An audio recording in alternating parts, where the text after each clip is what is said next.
ሰላም ናይ ማኪ ሚድያ ተኸታተልቲ ከመይ ኣለኹም?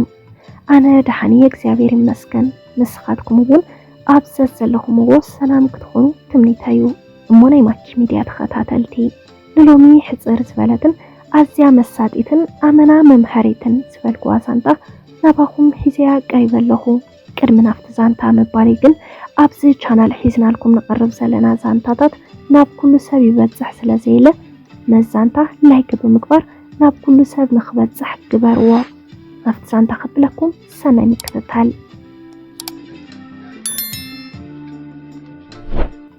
ርግእ ስኸኒልካ ምስራብ ኣብ ስሎሚ ግዘ ዳርጋ የለን ክበሃል ይከኣል እዩ። ኣብ ክንዲ ኮፍ ኢልካ ተዘራሪብካ ዘለዎኻ ፀገማትካ ምፍታሕ ንዘጋጠሙኻ ፀገማት ብደንቢ ከየስተንተንካ ውሽጣዊ ምኽንያት ከይተረዳእኻ ናብ ውሳነ ምእታው ብሙድዩ ኮይኑ ሰዓን ኮፍ ኢልካ ምዕላልን ምዝታይን ናይ ብዙሓት ሰብ ሓዳሮም እንትፈርስ፣ ናይ ብዙሓት መሓዙት ምሕዝነቶም እንትብተን፣ ናይ ብዙሓት ሰራሕተኛታት ስርሖም ምስኣን ዝኣመሰሉ ፀገማት የጋጥሙ። ህይወት ከዓ ብላዛ እንተዘይተመሪሓ መቐረታ እናጠፍአ እናሓመቐት እያ እትኸይድ። ሳሌም ትበሃል። ካብ ብቆልዕነታት ሒዛ ንብዙሓት ሰባት መተሓሳሰቢት ኮይና የዓብያ። ምንም ዕላማ ዝበሃል ነገር ኣይነበራን። መዓልታዊ ውዕሎኣ ከዓ ኣጋጣሚ እያ ትነብር። ገና ቆልዓ ኮይና ኣብ ክንዲ ናብ ትምህርቲ ዝበለፀት ኩሮታ ኣብ ፀወታ እዩ ነይሩ። ደፍተር ገላቢጣ ክተፅንዕ ማለት ዘበት እዩ። ሓደ ግዜ ወለዳ ንኽተፅንዕ እንተደፋፍእዋ ንሽሙ ነቲ መፅሓፍ ገንፂላ ትሕዞ እምበር ምንም ኣይተንብቦን። ናብቲ መፅሓፍ እናረአየት ኣእምሮኣን ልባን ግና ኣብ ደገ እዩ። ኣፅኒዐ ኢላ ትወፅእ ግና እንታይ ኣፅኒዕኽን ተበልዋ ግን ምንም ትብሎ ነገር ኣይነበራን። ንትምህርቲ ምንም ዓይነት ድሌት ኣይነበራን። በዚ ዝተለዓለ ከዓ ወለዳ እንታያ ክትኸውን እንዳበሉ ይሰጉን ይጭነቁላን። እናዓበየት ብዝኸደት ቁፅሪ ንትምህርቲ ዝነበራ ድሌት እናጠፍአ ኸደ።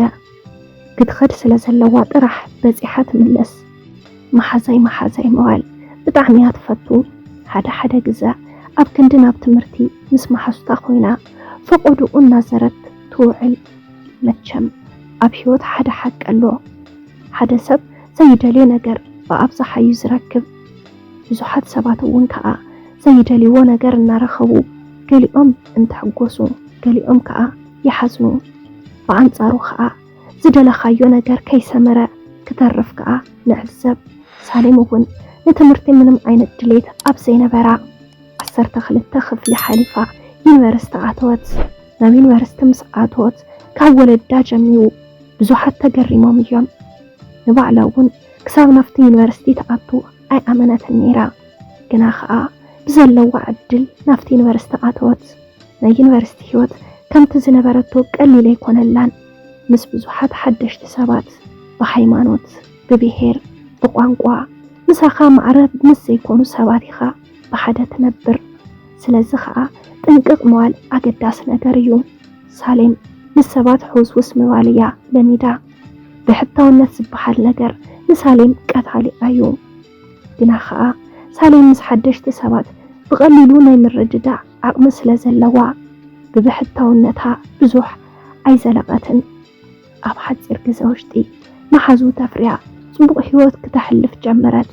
ብዘይካ ሓደ ከምኒ ሳሌም ዝመሰሉ ኩልፍቲ ዩኒቨርስቲ ዝኣተወ ካብ መጀመርትኡ ኣትሒዙ ኣብ መፅሓፍ ምስ ተደፍአዩ ገና ንዝመፅእ ፈተና ክሓልፍ ዲኸውን እናበለ ይሓስብ።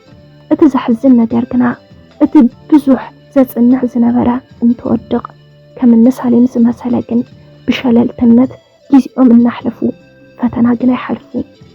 ሳሌም ዓብያ ዩኒቨርስቲ ኣትያ ዋላ ዝነበራ ፀባይ ኣይተቐየረን።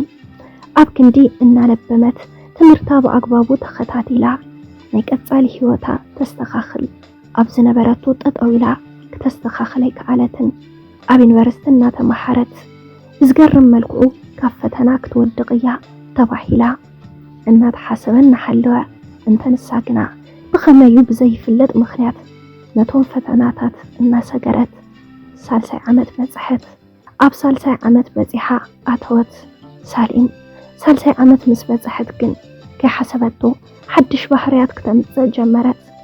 እዚ ባህርያት እዚ ኣብቲ መጀመርታ ንባዕላ እውን ግልፂ ይኮነላ ነይሩ። ማለት ግልፂ ዘይኮነላ ተሪፉ ዘይኮነስ ክትኣምነሉ እውን ኣይደለየትን ነይራ። ሳሌም ብባህሪኣ ናይ ኣይሰዓርን ባህልነት መንፈሲ ዘለዋ ዝኾነ ነገር ብትብዓት እያ ትምክቶ። ብፍላይ ከዓ ኣብ ሂወታ ኣትዩ በዝንዒ ከም ዝግበሪ ዝብላ ሰብ ፀላኢ እዩ። እሳ ናይ ሳልሳይ ዓመት ትምህርታ እናተምሃረት እናሃለወት ንሓደ መምህር ኣፍቀረቶ። መጀመርታ ንባዕላ እውን ኣይኣመነትሉን ነይራ። ድሓር ግን ከም ዘፍቀረቶ እርግፀኛ ምስ ኮነት እንታይ ክትገብር ከም ዘለዋ ምሕሳብ ጀመረት። እቲ ዘፍቀረቶ መምህር ሰለሙን እዩ ዝበሃል። ሰለሙን ማለት ወለዱ ብድኽነት ዘዕበይዎ ኣብ ቁልዕነቱ ምንም ከይተመችዎ ዝዓበየ ፍጥረት እዩ ነይሩ። ግና ከዓ ሰለሙን ሽሕ ግዜ ይፀልምቶ ንፈጣሪኡ መምራር ኣይፈቱን። ጽባሕ ካሊእ መዓልቲ እዩ እናበለ ብተስፋ ይነብር። ኩሉ ግዜ ከዓ ንፈጣሪ ለሚንካ ብትዕግስትን ተተጸቢኻዮ ንኩሉ ፀገማትካ ቀስ ብቀስ እንዲዩ መፍትሒ ዝልእኸልካ። ሰለሙን እውን መሊኡ ተስፋ ንኸይቆርጽ ከዓ ፈጣሪ ጽቡቕን መስተውዕልን ርእሲ ዓዲልዎ። ብትምህርቱ ኣመና ንፉዕ እዩ። ጽቡቕ እናተምሃረ ከዓ ናይ ዩኒቨርሲቲ ትምህርቱ ወዲኡ ከዓ ኣብኡ ኣብቲ ዩኒቨርሲቲ መምህር ኮይኑ ይሰርሕ። ብናይ መምህርነት ክፍሊት ሂወት ስለ ዘይምራሕ ከዓ ሰለሙን 2-3 ስራሕ እናዋፈረ እዩ ኣታዊኡ ዘእቱ። ሳሌም ንሰለሙን ምስ ኣፍቀረቶ ከመይ ኢላ ክትቀርቦ እናሓሰበት ግዜ ተጥፍእ። ሰለሙን ንሳሌም ይፈልጣ እዩ። ምክንያቱ ከዓ ንሱ እውን ይጥምታ ስለ ዝነበረ እዩ። ሳሌም ቀስ ብቀስ ምስኡ ተፋለጠት እሞ መጀመርታ ኣርድአን እናበለት ትቐርቦ ነይራ። ድሓር ከዓ መማሓዙት ነገር ተቐይሮም ነናይ ልቦም ክዕልሉ ጀመሩ። ሓደ መዓልቲ ግን ሳሌም ድፍር ኢላ ንኡ ፍቅሪ ከም ዘለዋ ነገረቶ። ሰለሙን እውን ወዩ ንሳ ሓቲታቶ እያ እሞ እምቢ ክብልስ ሕራይ ክብል መለሰላ። ብሓሳባ ተሰማሚዑ እውን ከዓ ንሱ እውን ንኣኣ ዝኾነ ዓይነት ስምዒት ከም ዘለዎ እንትነግራ ክልቲኦም ሕጉሳት ኮይኖም ፍቅሪ መስሪቶም ምንባር ጀመሩ። ካብ መዓልቲ ናብ መዓልቲ እናተራኸቡ ብዝኸዱ ቁፅሪ ብደንብ እናተቀራረቡ ፍቅሮም እናወሰኸ ኸደ። ግና ከዓ ኣብ ሳሌም ሓንቲ ሕማቕ ነገር ነይራታ። ንሳ ከዓ ንሳ ዝበለቶ ሓሳብ ናይ ግድን ክስማዕ ኣለዋ እያ ትብል። በዚ ነገር ንሱ እውን ወዮ ነገር መምህር ዕጉስ ብምዃን ንኩሉ ነገር ብፍቅሪ እናደበሰ ሂወት ይቕፅል። ሳሌም ክሳብ ናይ ዩኒቨርሲቲ ትምህርታ ትውድእ ብፅቡቕ ናይ ፍቅሪ ግዜ እናሕለፉ ንሳ ትምህርታ ወዲኣ ድሕርናታ ትምህርቲ ምውዳእ ከዓ ተረዳዲኦም ሓዳር ክገብሩ ወሲኖም። ብድሙቕ ኩነታት ስነ ስርዓት መርዖኦም ተፈፂሙ ሓዳሮም መስረቱ። ኣብ ሓዳር ምክዕዓል ግድን እዩ። እንደዘይተኸዓኢልካ እቲ ዝመፅእ ሰበብ ብጣዕሚ ከቢድ እዩ። ንኩሎም ፀገማት መፍትሒ ዝኸውን እቲ ምርድዳእ እዩ። እዚ ነገር እዚ ግን ኣብ ሳሌም ኣይሰርሕን ነይሩ። ብጣዕሚ ሽኩልቲ ከም ምዃና ዝተለዓለ ንናይ ሰለሞን ሓሳብ ብዙሕ ግዜ ኣይትቕበሎምን። ዝመሰላ ነገር ንኡ ከየማኸረት ትገብር። ሰለሞን ፈቆድኡ ስራሕ ክኸይድ ንገዝኡ ኮፍ ዝብለሉ ግዜ ኣይነበሮን። ብናይ ፈጣሪ ፍቃድ ቆልዓ ወሊዶም ሕጉሳት ኮኑ። ኣብዚ ግዜ ሰለሞን ካብ ኣብ ገዛ ዝድብራ ኢሉ ንእሽተን ድንኳን ከፈተላ እሞ ክትሰርሕ ጀመረት።